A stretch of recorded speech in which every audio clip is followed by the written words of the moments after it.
Ang kaalaman ang nagtutulak sa tao para magmataas. Ngunit ang pag-ibig ang siyang nagpapatatag po sa atin. Meron po tayong topic nung last na kailangan maging good listener ka.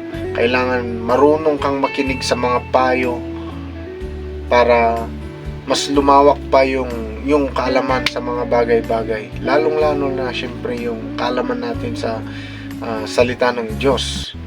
Ngunit merong paalala si Apostol Pablo sa mga nagnanais na mas lumawak pa yung kanilang kaalaman sa mga bagay-bagay. Sabi po dito sa Book of 1 Corinthians chapter 8 verse 1, sabi po dito, ngayong tungkol naman sa mga pagkaing inaalay sa mga Diyos-Diyosan, kung maaari ba natin itong kainin o hindi.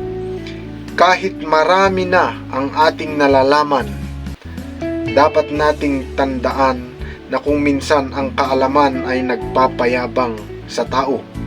Mas mahalaga ang pagmamahalan dahil ito'y nagpapatatag sa atin. Ayan, hindi po masama na i-desire natin na lumawak yung ating kaalaman sa mga bagay-bagay. Ngunit ito po yung paalala ni Apostol Pablo na lagi po nating tatandaan na ang kaalaman ang siyang nagtutulak sa tao para magmataas at ayaw na ayaw po ng Panginoon ang nagmamataas dahil sabi po sa kanyang salita, ang nagmamataas ay kanyang ibinababa.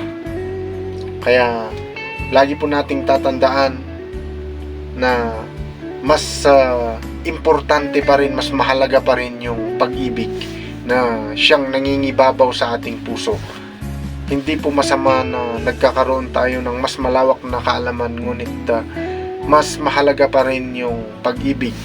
Dahil kung nagagawa mong mahalin maski yung mga taong nagbibigay sa'yo ng discouragement, mga taong nagbibigay ng disappointment, pag nagagawa mong mahalin ang mga taong ito ay mas nagagawa mong hindi ka nagmamataas.